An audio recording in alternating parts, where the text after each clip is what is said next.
첫 번째 달려보죠. 사장이 버젓이 있는데 먹튀입니다. 자, 사방 가족께서 제보해 주신 사건 영상으로 만나보시죠. 자, 바글바글 술집 아닙니다. 자, 식사를 끝난 남성들 자리에서 기립해서 자, 한 남성이 계산하려고 계산대 앞에 있는데 뭔가 이제 사장님이 등을 돌리고 조리에 열중인 그런 가운데 야야야 가자 하면서 슬쩍 친구를 밀면서 지금 빠져나갔어요. 계산 안 했어요. 하지만 일행이 있습니다. 제가 계산하겠지 했는데 나도 그냥 갈 거야 하면서 저렇게 역시 3인조 먹튀 사건. 저는 이 원본 영상을 다 봤는데 이 인간들 얼마나 뻔뻔한지 사장님이 자기를 못 보니까 이게 웬 떡이야 하듯이 몰래 나가더라니까요. 네, 저게 지난밤 자정이 넘은 시간에 서울 성북구의 한 주점입니다. 3시간 반 정도 먹고 마신 저 남성들 자리에서 일어나서 나가려고 하는데 일단 계산대 앞에 서긴 했습니다. 당시 업주가 버젓이 있긴 했지만 요리를 하고 있어서 뒤돌아 있었던 거죠.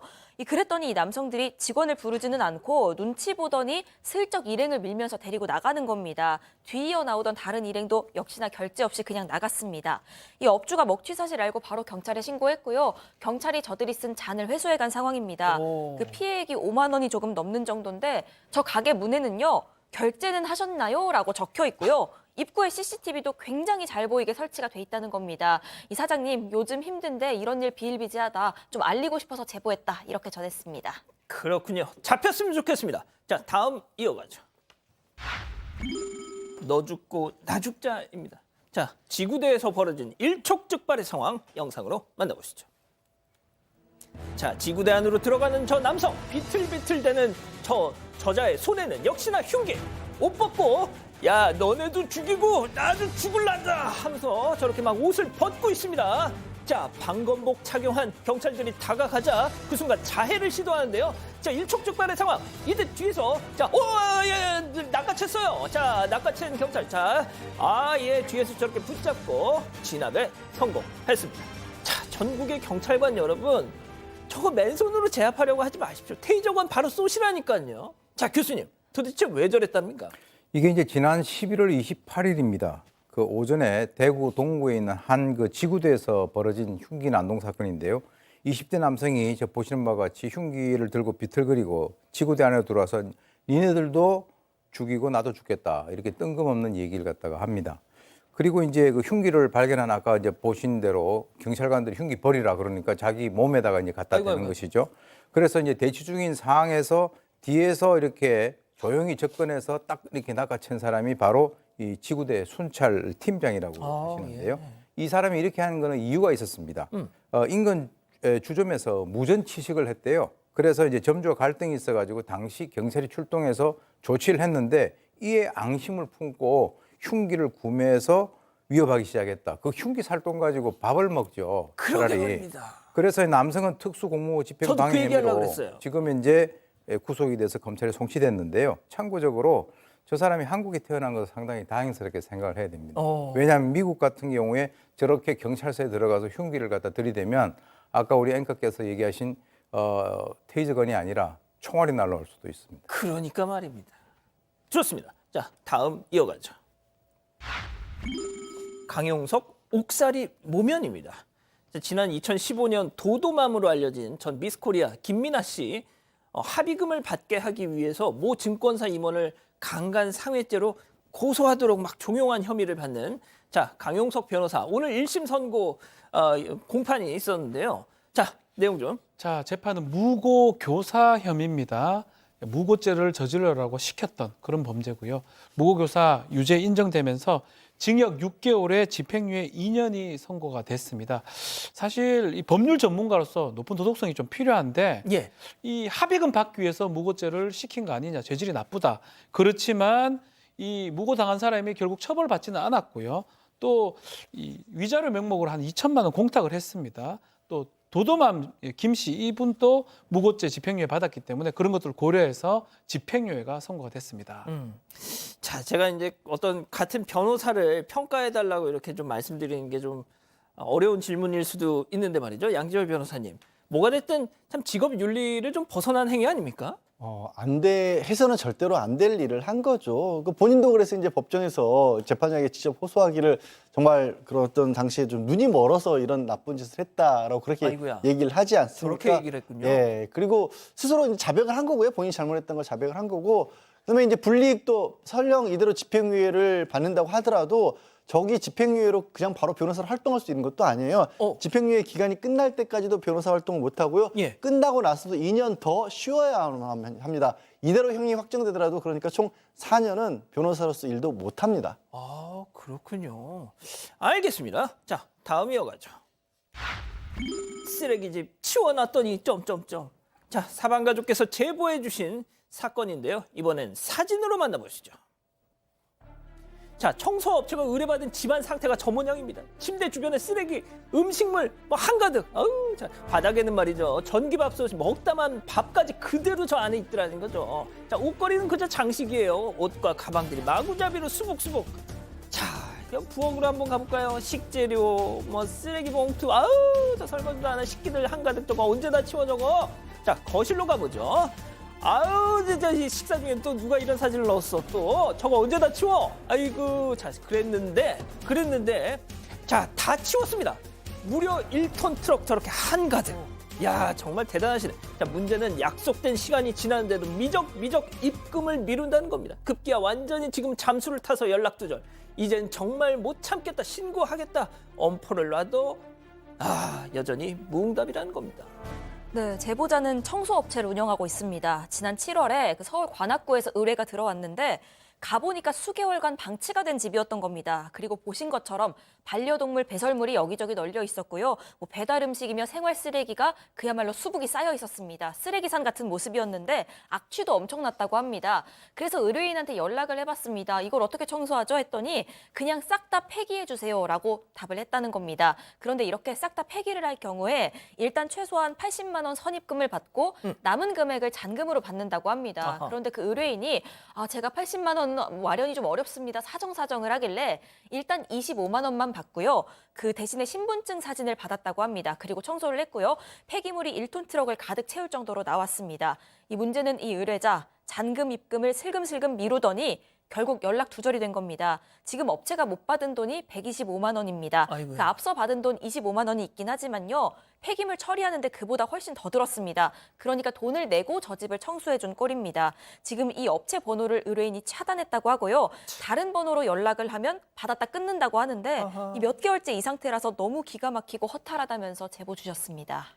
사실상 먹튀를 당하신 거예요. 그렇죠. 사실 상당히 억울하고 상당히 안타까운 상황인데 경찰에 좀 처벌해달라 요청을 했지만 애매합니다. 사기죄, 처음부터 돈 줄 의사 없는데 저렇게 용역을 시켰을 때 가능한데 일정 금액은 또 입금을 했어요. 한 20만 원 이상. 그 부분 때문에 사기죄도 안 되고 결국은 민사로 해결해야 될 부분입니다. 뭐 용역 대금 미지급 소송 제기할 상황인데 문제는요. 이 100만 원 정도 받기 위해서 비용하고 시간이 너무 많이 들기 때문에 실제로 이런 일이 많이 발생하긴 하지만 민사소송으로 가는 경우가 드물다고 합니다. 그냥 고스란히 업체가 피해를 보는 상황입니다. 그러니까 말이죠. 빨리 돈 내세요. 빨리. 자, 다음 이어가죠. 김치 꾸러미를 덥석입니다. 이게 무슨 얘기일까요? 영상으로 만나보시죠.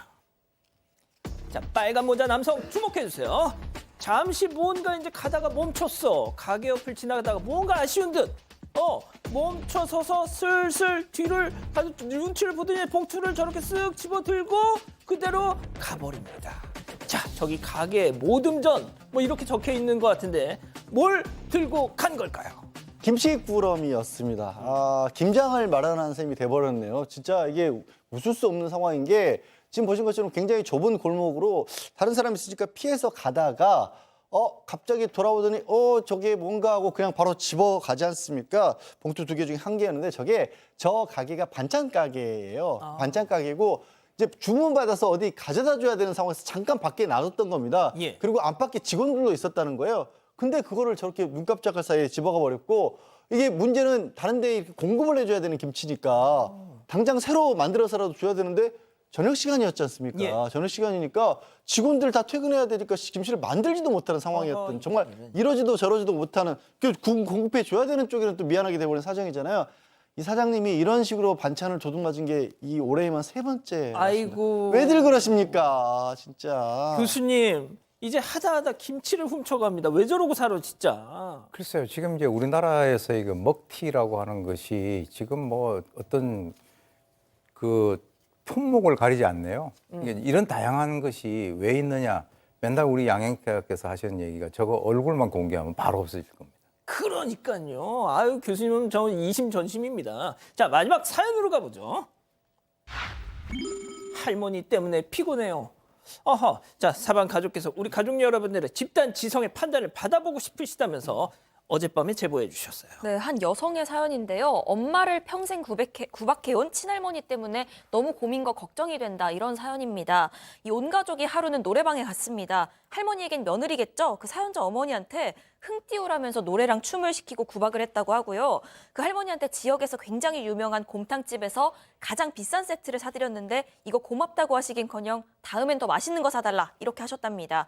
이 할머니는 단 한 번도 사연자네 남매나 어머니 생일 챙겨준 적이 없고, 사연자네 가족이 집에 만약에 가기라도 하면은 오래된 음식 대충 내주시면서 아, 이거 너네만 먹이고 이제 버려야겠다 라고 하신다는데, 아이고야. 그런 할머니가 정작 남한테는 그렇게 친절하실 수가 없다고 합니다. 어허. 그 길에 돌아다니는 다른 노인들 보시면 데려와서 밥을 내주실 정도라고 합니다. 어허. 그런데 이 할머니 간병인 비용도 어머니가 내고 있고요. 생신에 용돈까지 보내면서 정말 평생 잘해왔는데 이 며느리로서의 어머니가 그렇게 안쓰러울 수가 없다는 겁니다. 이 문제 때문에 부모님 간의 갈등도 점점 깊어지고 있다고 하는데, 가족보다 남한테 더 잘하는 할머니 어떻게 해결할 수 있을지 고민을 하면서 사연 보내주셨습니다. 아우, 그렇군요.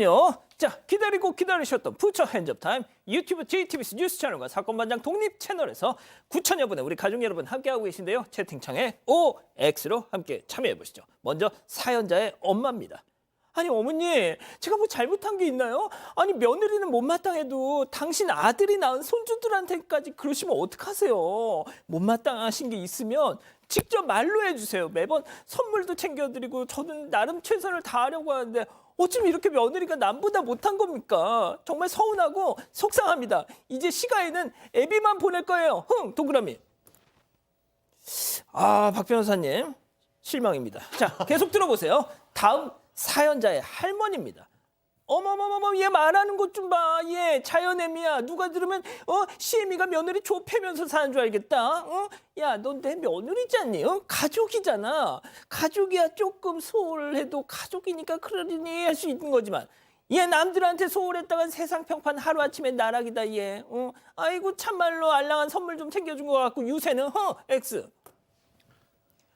아, 박 변호사님 아까 박 변호사님 아무튼 네, X를 하고 싶은데 이 사실 상대적인 거거든요. 차라리 남한테도 못하든가. 남한테는 잘하는데 우리 집에는 못한다. 이게 뭔가 오해받을 여지가 매우 커 보이고요. 그렇기 때문에 이 며느리 입장에 상당히 불쾌할 수가 있습니다. 그 부분이 저는 가장 중요해 보여요. 딴 데도 같이 못하든가 아니면 딴 데도 잘하든가 여기도 잘하든가 해야 되는데 한쪽은 잘하는데 이쪽은 못하는 거는 뭔가 달리 여길 가능성이 있지 않을까. 그 부분이 아마 이 할머니 좋은 분 같은데 그거 조심하시든지 몰래 하세요. 눈에 안 띄게 혼자서. 좋습니다. 자, 교수님. 통상 이런 사람들이 가끔 있어요. 그러니까 이제 진짜요? 자기 그 주위에게는 자기 이미지 관리를 하기 위해서 잘해주고 그것도 저는 진정성을 갖다가 좀 약간 의심을 하는 것인데, 그리고 이제 가두리 양식장이라고 자기 그 주위에 있는 사람들에게는 함부로 한단 말이죠. 특히 이거 이제 고부관계 아니겠습니까? 글쎄요, 지금 이제 2023년에 이제 이런 그 현상이 있다라고 하는 그 사실에 대해서도 제가 좀 약간 놀랬고요. 그리고 이제 저는 이 사안에 대해서 이 아버지하고 어머니가 이거 가지고 많이 다툰다라고 하는데 네. 다툴 거 하나도 없어요. 이 아버지가 100% 잘못하는 거예요. 진짜. 네, 그런 상황에서는 이 자기 어머니에게 따끔하게 얘기를 해야 돼요. 왜 그런 식으로 하느냐. 그렇게 해가지고 지금 이제 벌써 이 소녀까지 이렇게 커가지고 제보를 하는 정도의 그 정도라면 이 며느리 되시는 이 어머니라고 하는 분도 나이가 꽤 먹었을 거라고요. 예. 이 상황에서 그러면 주위에 있는 사람들 불러가지고 반 먹이면 나중에 이 할머니 양론에 있으면 그 사람들이 면회옵니까? 여기 있는 바로 자기 가족들을 갖다가 잘 해야 우선적으로, 그리고 난 이후에 이제 다른 사람들에게 관심을 갖는 것이지, 이렇게 매몰차게 하면서 제가 볼 때는 요즘 세대들 같은 경우는 아마 저렇게 하면은 상당히 그 인간관계를 갖다가 계속하기가 어려울 거라고 봅니다. 양 변호사님, 방금 교수님 말씀하셨잖아요. 뭐 요양원이나 이런 데 가서 그 밥 챙겨준 노인네들이 오겠냐? 결국은 자식들이 찾아와야 되는데. 당연히 그렇죠. 두 분 말씀 전적으로 공감을 하고요. 사실 우리가 인간관계가요, 한참 묘해서 일종의 가불관계가 형성이 되면 점점 심해지지 이게 좋아지는 경우가 잘 없어요. 이게 이 어르신도 점점 더 나쁘게 대하신 것 같아요. 그래서 저는 교수님 말씀에 전적으로 찬성하면서 지금 이 할머니에게 주어진 마지막 기회라고 생각합니다. 마지막 기회. 이거 여기서 고쳐지지 않으면 말년에 너무너무 외롭고 힘들어질 거예요. 어쩜 좋아. 예, 그건 정말 직설적으로 말씀을 누구 해주셔야 됩니다. 이야. 자, 이 기자, 우리 가족 여러분들은요? 네, 많은 의견 주시고 계신데요. 김혜경님, 저희 집 애들도 할머니 집에 안 갑니다. 저희 시어머니가 저를 그 남편 발에 때만도 못하다고 아이고야. 구박하시거든요. 하셨고요. 리로리님, 며느리한테 저래야 위세가 떨고 본인이 대접받는다고 생각하시는 것 같다. 이런 의견 주셨고요. 꾸미님, 연 끊으세요. 그럼 남이니까 잘해주시겠네요. 그 시어머니가 하셨습니다. 역발상입니다. 예. 박 변호사님. 역발상입니다. 그러니까 잘해주라는 거예요. 연 끊으면 어떡할 겁니까? 야, 해주세요, 제발. 남이 돼서 대접을 받아라. 좋은 아이디어 같기도 하고요.